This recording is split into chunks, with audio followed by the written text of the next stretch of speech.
The loos are at the back in the far corner there, and there is also a prayer space behind the curtain at the back of the room.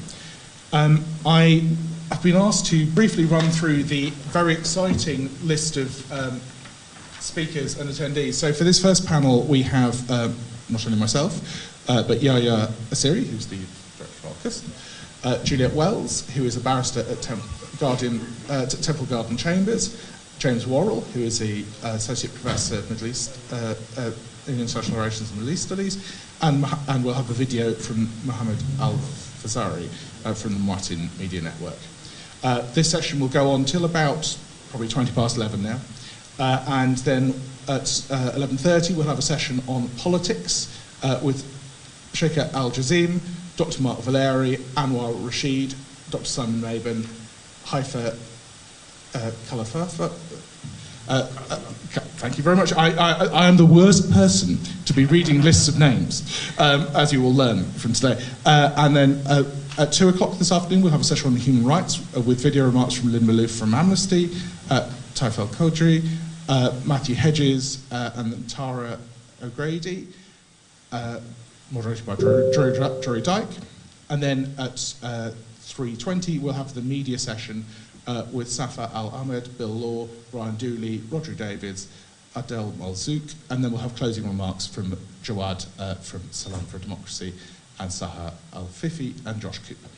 So that's going to be a very exciting day full of expert people who know far more about the topics in hand today than I do, but I am delighted to be able to lend the support of the Foreign Policy Centre to the work being done by Salam, ARCUS, Diwan, Muatin, and the day being organised by, with the tenacious assistance of my long-term friend and colleague Jory Dyke, and obviously the support of the Richardson Institute, who are long-term colleagues of the FPC. So I'm delighted to welcome this knowledgeable and diverse group of people here today, both on the panels and you in the audience. And today is about trying to start to understand people's aspirations for the future of the Gulf. Not just wish lists of those in power, but to provide an opportunity for grassroots activists and other experts who have worked in or on the region, who are able to speak clearly about the real challenges they face in relation to human rights and protections for minorities, the challenges around improving governance standards so that states are more accountable to their citizens, not just their elites, and the challenges around ensuring that more people have the chance to share in the dizzying scale of economic opportunities that are present in many Gulf states. And understanding the situation on the ground in the Gulf is hugely important for the UK as it considers its possible post-Brexit foreign policy. The Gulf states will provide a real test of the extent to which the UK's commitments to human rights norms and other values are going to be taken seriously when set alongside the pressure of potential trade opportunities. So without further ado, I will hand over to Yahya, who will say a few words, and then we'll go to a video. Thank you very much, Adam. Before we start, I will try to make the introduction very short to save the time because we're already running late. In the beginning, I would like to welcome all of you and thank you a lot for coming here. I will just highlight why we are here and what we are looking for, why we are organizing like these events and why we're inviting you, and why you spend time and efforts to support us, what we are looking for and what we need to achieve by this gathering. First of all, I believe every single person here, you are agree we have a major issue in the GCC countries and in the Middle East in general, but in GCC it's became clear at the moment. And the issue at the moment, we believe as human rights organizations or people working on the ground or experts working in this area, they believe the main issue is from the repression. And it's not about the people there. People there, they are really keen to have democracy and human rights and freedom of speech. They will love to enjoy the life like people, they enjoy it here in Europe or in UK after Brexit. So people there, they are not like what the regimes told you. They are conservative and they don't want democracy and they are against the human rights. And they always try to, the regimes there, they always trying to use the culture and religion to justify their violations. So the people there, they are really keen to have their democracy and their human rights, and we are trying to support them, and we are trying to go forward for that. But not everyone in the world keen to have the democracy and human rights values in our region as much as we came to have this. However, those people, especially decision makers around the world, who are the allies for Saudi regime and who are the protector for the Saudi regime and for the GCC's regimes in general. Sorry, I keep saying Saudi regime. We are talking about GCC in general. So the protector for those regimes there in the region, they are the Western allies, because they want several things. They want the stability, and they want oil, and there is lots of money in this region. And maybe some of them, they are supportive for democracy and human rights, but some of them, they never think about it, and they just think about their interest. And their interest is with the money and oil and the stability in the region. However, the stability in the region at the moment, it's in high risk. And I'm sure all of you have been noticed what's going on in the region. There is lots of wars, and there is lots of crisis, and from day to day, it's going from wars to wars. And people, they are committing crimes and violations in the region. They keep going, they keep descending with these things, and they keep putting all the area in the high risk. After the Arab Spring, when people, they were very passionate about the human rights and they demand their rights, and we have seen people, and they are protesting, having the same slogan, asking for freedom, asking for justice, asking for equality. And these basic rights, they should have it without going to the street to protest for it. But they went to the streets, and they have been killed. And in our region, in GCC, when people went to the street, in Bahrain, for example, they have been targeted by GCC's forces. And people, they have been killed in the streets just because they asked for their rights. And GCC's countries, they destroyed the democracy in Yemen. The revolution in Yemen, they destroyed it. And they keep interference in every country they demand for the human rights and such of things. So by putting pressure on these regimes and these countries and those leaders from outside the country, this is something really important for us, because changing from inside is something so difficult. We have prisons which is full of human rights defenders, reformers. Most of them, they are behind the bars in our region at the moment. So, and we don't have any independent institutions. We don't have civil society institutions. We don't have any free media. So when we missed all of these elements, which is basic elements to try to challenge the violations and the repression, that means from inside, it's so difficult. And those regimes, they are not taking the legitimacy from inside. They take it from outside by their Western allies. We need to pressure those Western allies who give the pressure for these regimes by using the media, NGOs outside. As example, after the murder for Jamal Khashoggi, lots of officials in the world, they don't want to see Mohammed bin Salman, not because they are angry from the crime, but because they know they will pay the price if they normalize the situation with him. David Cameron in the past, he said when they asked him why you support Saudi Arabia to be part in the Human Rights Council in Geneva, and he answered, he said, because Saudi Arabia, they protected us from the terror, and they supported supporting UK in fighting terrorism. Where is terrorism now? Where is the terror now? Saudi Arabia, at the moment, they are inviting people to come to Saudi Arabia, and they are telling people Saudi Arabia is safe. And I believe it's safe. But in the past, they keep telling people it's not safe. So they are using lots of elements, terror, religion, culture, everything, to gain the support from the Western allies. Right now, if we, all of us, and experts, study centers, universities, media, NGOs, if all of us stop believing the narrative from the regimes in the region, stop blaming the people on the ground, because we can't judge people, they don't have their freedom of speech to express themselves. People, they completely silence. We can't say, no, people, they don't want democracy. We can't say that. We can't judge them, because they are under pressure, and they keep silence, and nobody allowed to speak unless if he's working with the regime. So by this conference, by this event, we need at the end, not just to understand the situation in the region, because I'm sure you understand what's going on in the region, but we need to pressure the media, the decision makers all around the world to stop supporting this regime and to stop even echo the regime's narrative. Thank you very much for coming, and thank you very much for your participating. Thank you so much. Yeah. Now, technology permitting, we are going to put on a short film by Mohammed Al-Fazri, who's the director of the Martin Median platform, which he founded in Oman. So let's see if the tech works.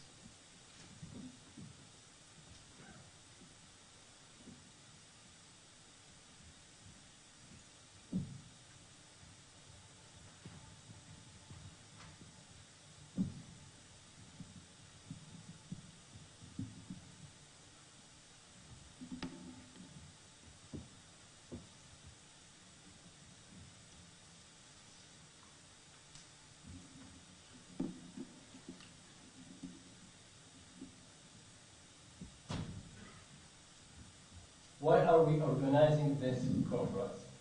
Firstly, to draw attention to the most important issues in the Gulf for local and international communities. Secondly, to highlight the forces of change in the region which are helping to provide alternatives to the status quo. Thirdly, to stress the interdependence of external and internal forces of change and reform in the Gulf.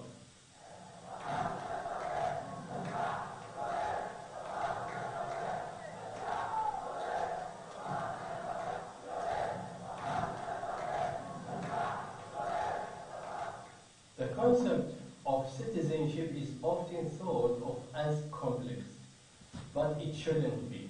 It's a notion born out of social movement and political transformation. It lies at the intersection of what it means to be an individual and a member of society. Citizenship is about you recognizing my rights and responsibilities, and me recognizing your rights and responsibilities, and the recognition of our individual and collective rights before those in the authority.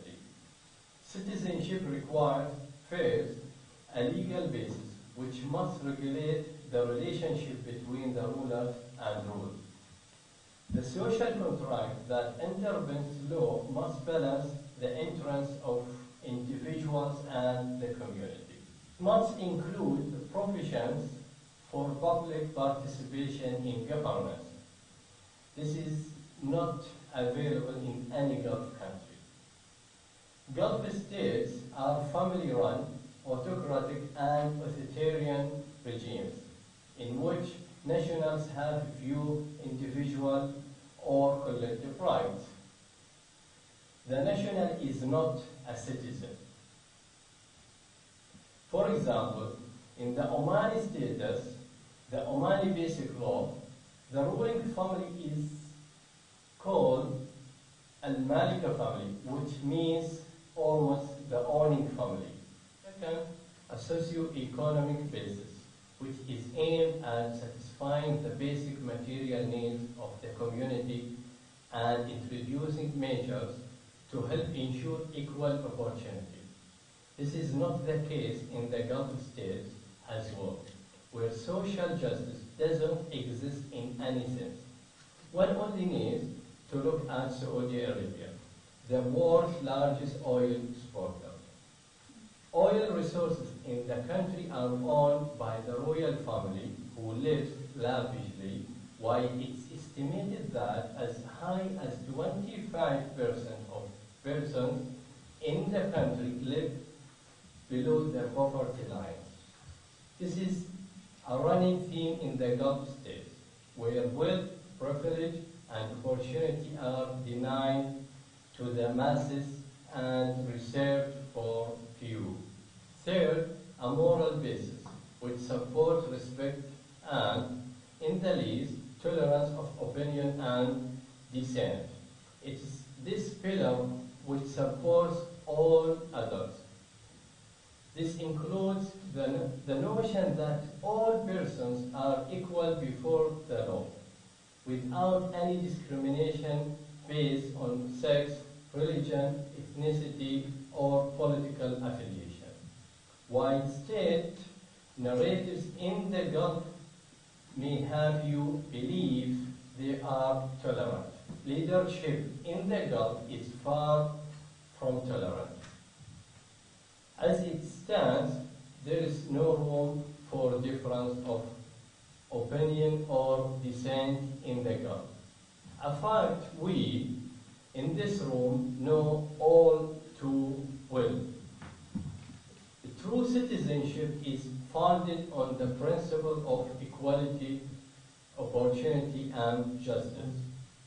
It is these principles which allow societies to flourish. These principles are universal understood. The concept of citizenship shouldn't be culture specific.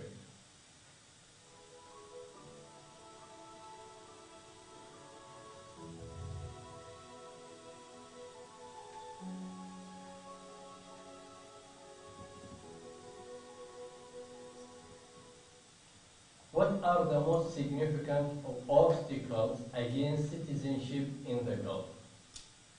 In my view, the presence of oil in these countries is the most obvious obstacle to reform for several reasons.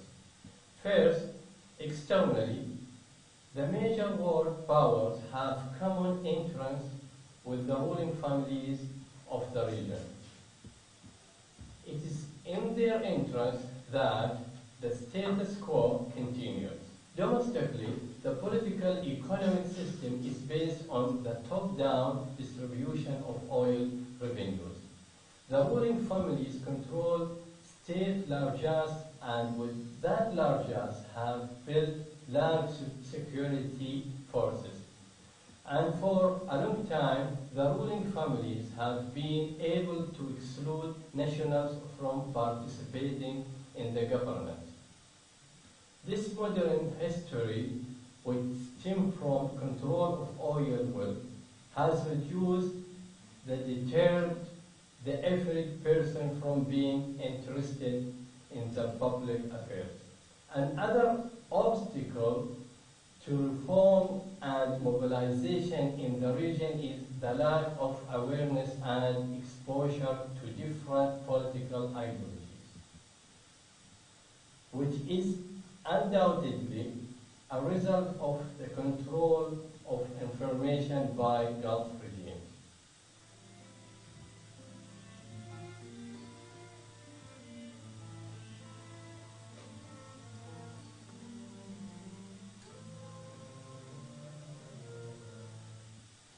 What is Aspired Future? It's a state centered around the principles of citizenship, a state which ensures security and safety of its citizens and works towards sustainable development. Though the Gulf regimes promises all these things, these are false promises. How many promises have these regimes made? Too many.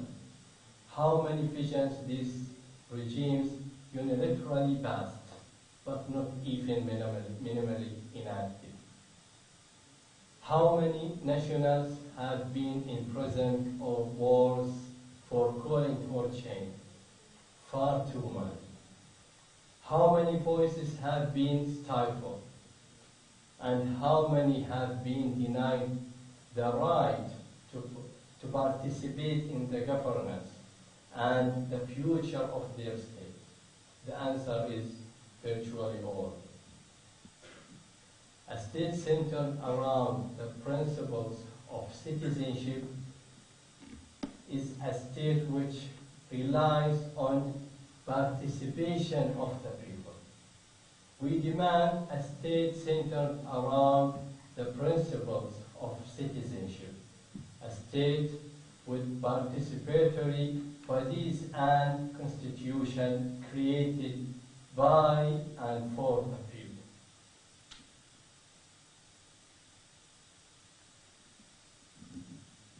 Thank you very much, Mohammed. I'm delighted to introduce James and Juliet to our panel.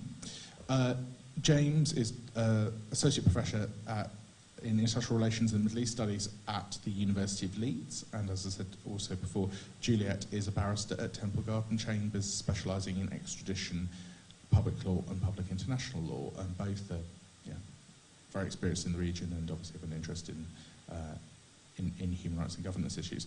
I'll start with James, if that's okay. So we're talking about the Gulf as a whole today, but to what extent can we really group these countries together? So what are the sort of enduring social political features that they share? That's a very good question. Usually, I suppose, it's common for us to view it as the GCC. And indeed, there's a growing kind of sense of collegial identity. And I think also the usual way in which we study these countries is through the prism of comparative politics. So by necessity, we've tended to group them together and perhaps not necessarily unpack them sufficiently to understand the differences between them. But that being said, and while there are clear differences in the histories, the population structures, the identities of individual Gulf states, at the same time we also see that there are clear commonalities in frameworks of governance, in structures of society, and in historical trajectories across those particular states. And I think there are basically kind of three broad things which bring those countries together in terms of their shared colonial experience under the UK, with the exception to some degree of Oman, which was never under formal British protection, of course. But we do see commonalities in terms of population structure and dynamics. We've also seen that they have a shared process of development and commonalities of development and economic structures, driven, of course, by the rentier state and the very nature of that rentier state and the way in which it functions. We've also seen that these are highly urbanized societies, and that urbanization itself imposes certain disciplines and common structures. We should also recognize as well, of course, that these states gained independence and began their development processes at the same time during the 1960s and 70s, which of course is shaped by the wider discourses around modernization theory and the ways in which modernity is expressed through things like car culture, for example. We also see that there's been significant social change and common patterns of social change across those Gulf states. They're all highly reliant upon expatriate labour. That expatriate labour causes political challenges, but also structures the way in which society functions. So even if you go to quite modest homes in the Gulf, you'll find that they often have maids as living in the houses of quite small houses. So that itself, I think, causes some commonalities across the region as well. In more recent times, we've also seen the rise of an increasingly educated population across those Gulf states, and particularly the rise of the role of women. We're very likely to see women becoming much more dominant in these societies, and that's common across all of those countries, I think. And finally, I think we also see that the ways in which those states, in a sense, kind of copy each other and follow similar patterns, the ways in which they market themselves to the wider world, the ways in which they engage in diplomatic practices, but also the ways in which they've all managed to some degree or another to embrace globalization while keeping out or trying to manage some of the more negative effects of globalization. And this process of kind of techno-modernism, as I call it, this kind of culture of you can solve pretty much any problem through the application of technology and lavish spending rather than necessarily going to the roots of the political causes of that particular problem. Okay, no, that's a really useful overview of what brings the region together. So naturally, I will now segue on to the things that sort of drive them apart. So many of us here are familiar between the rift between Qatar on one hand and Saudi Arabia, the UAE and Bahrain on the other. So can you try and unpack a little bit about where the dispute is currently, and also talk about what the roles of Kuwait or Oman are, and is there any significance to the new Kuwaiti head of the GCC, and basically where do you see this rift going, and sort of what role do you think us as outsiders can play in influencing those developments?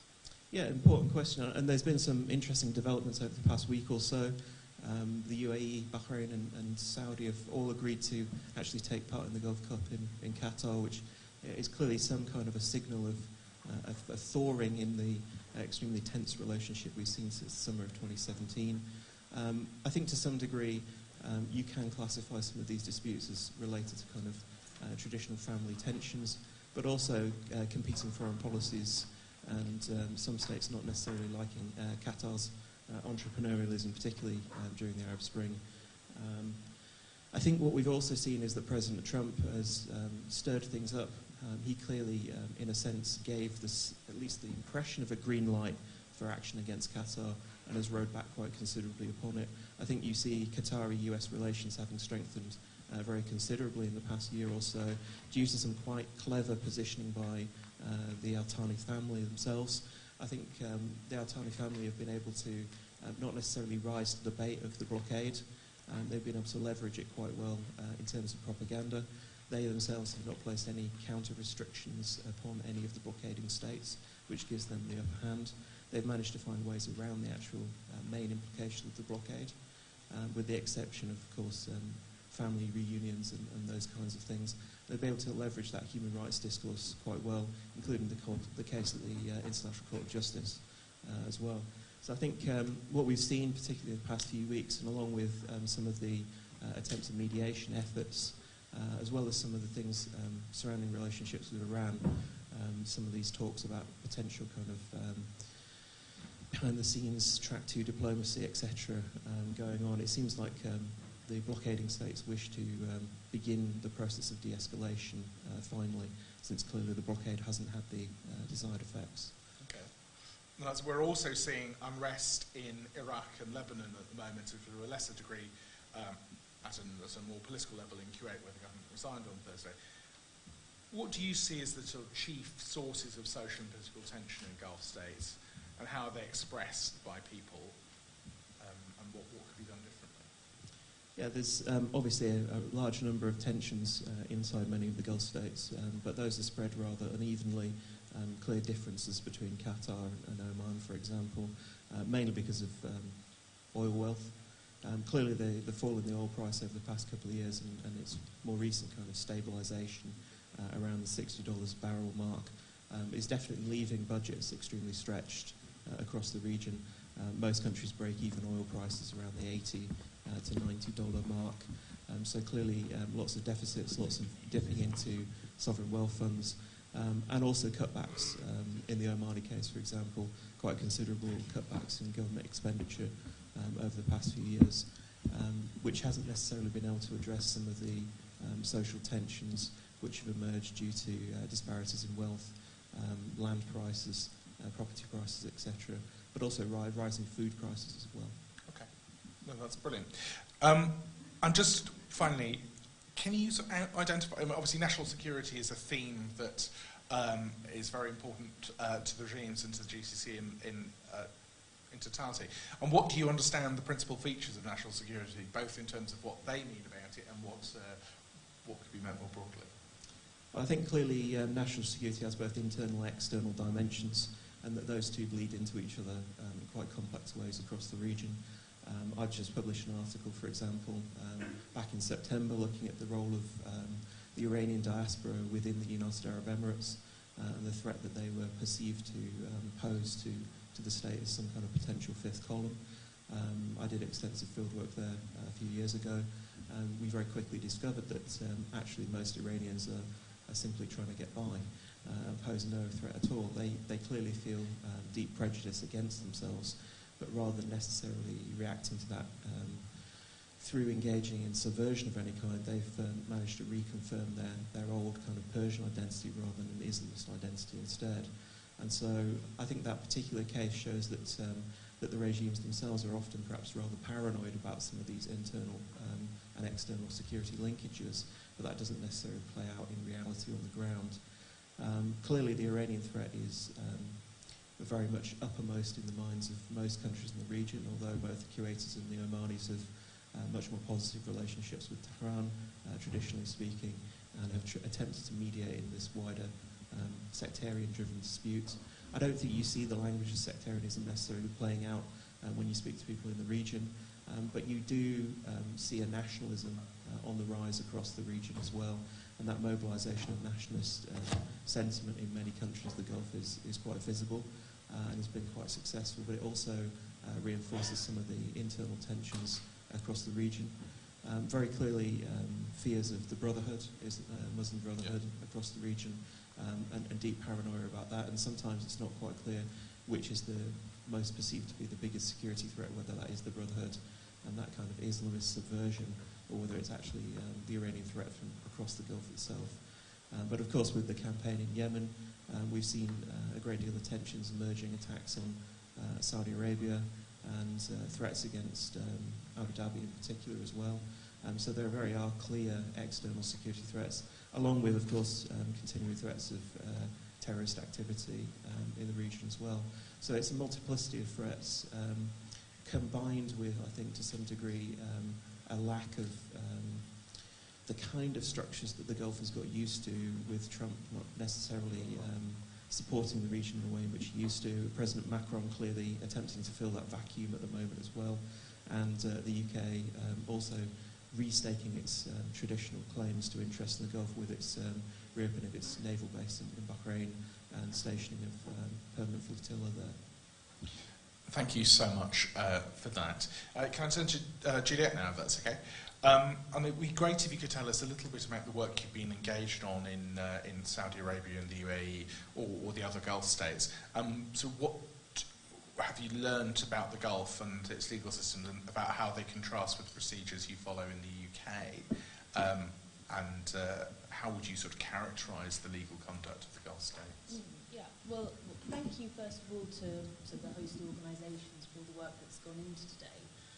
In terms of my own work, my recent cases have largely focused on Saudi Arabia and the UAE, and to a lesser extent Qatar and Iran as well. The two main areas in which I practice in this context are international human rights law and also extradition. And on the international human rights side, much of what I do is representing individuals who have been the victims of violations, usually arbitrary arrest and detention and torture, in international proceedings arising out of that treatment. And that, of course, has usually also gone hand in hand with some unfair judicial process that's complained of. So I've seen something of the administration of justice, particularly in the criminal sphere, in Gulf states.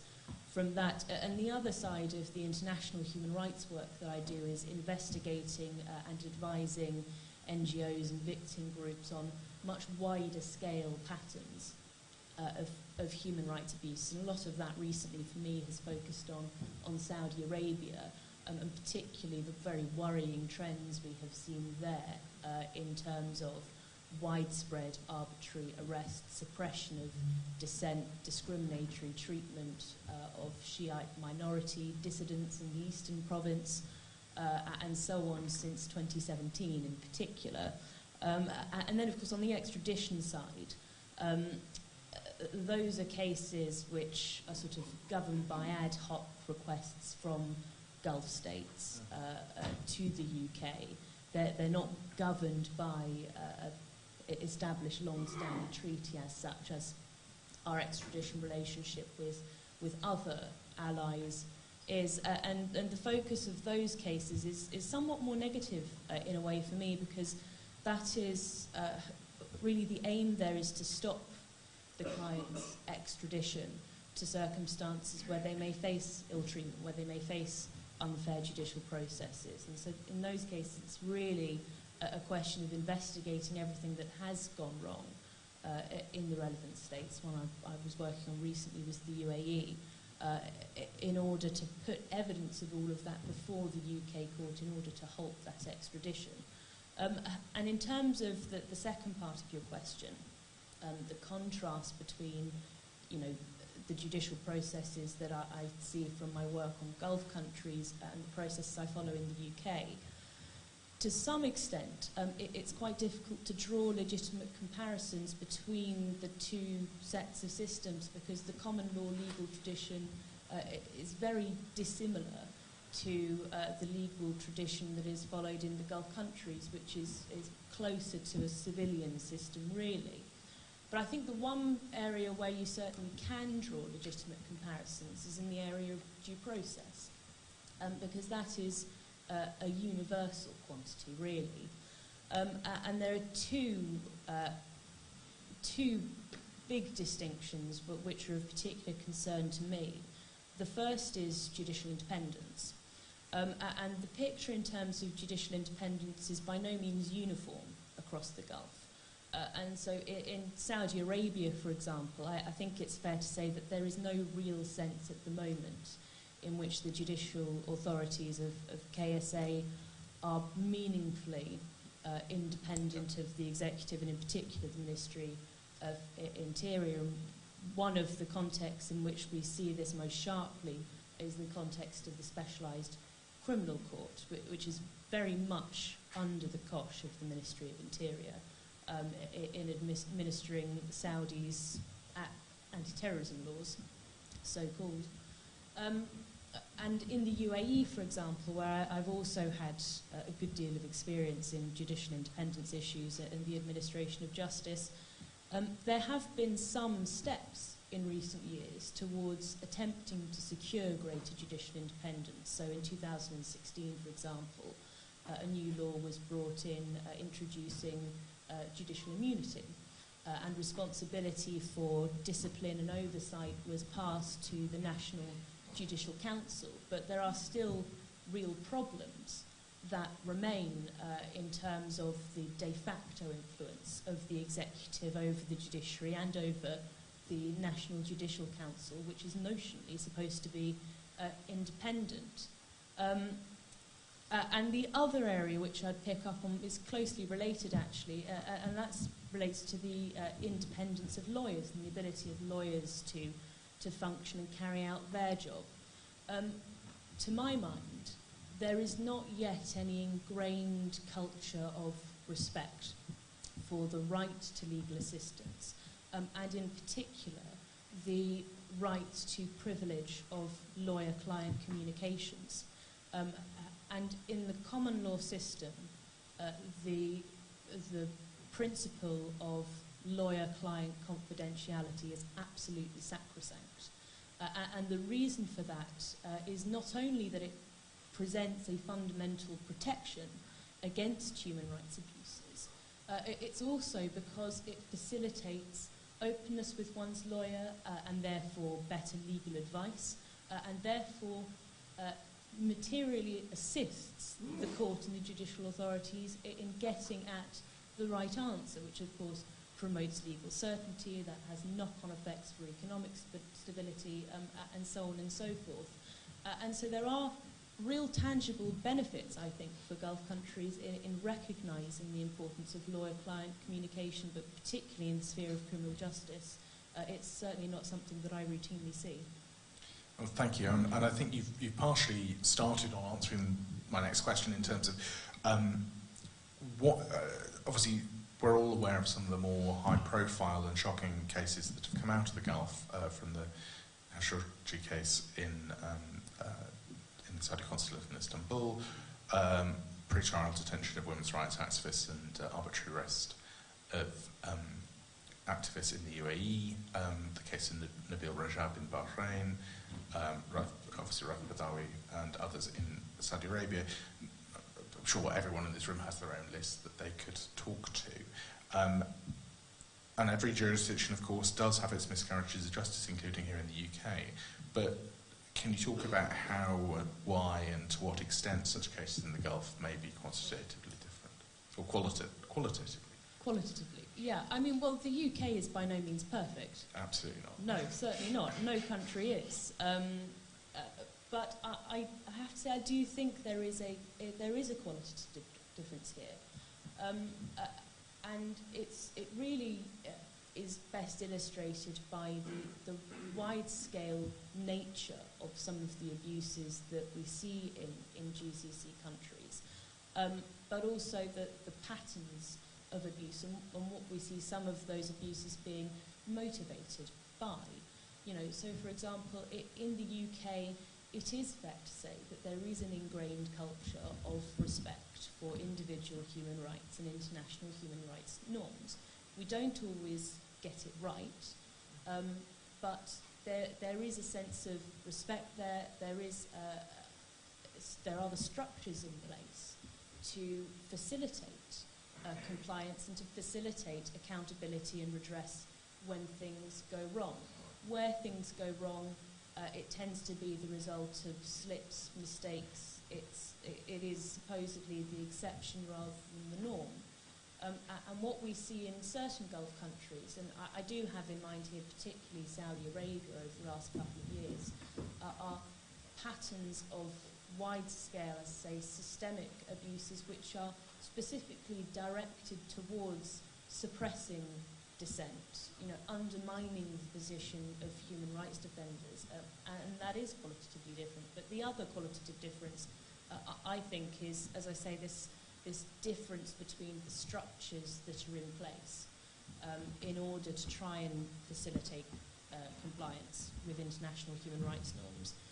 And one example that comes to mind relates to the treatment of prisoners and the provision of medical treatment.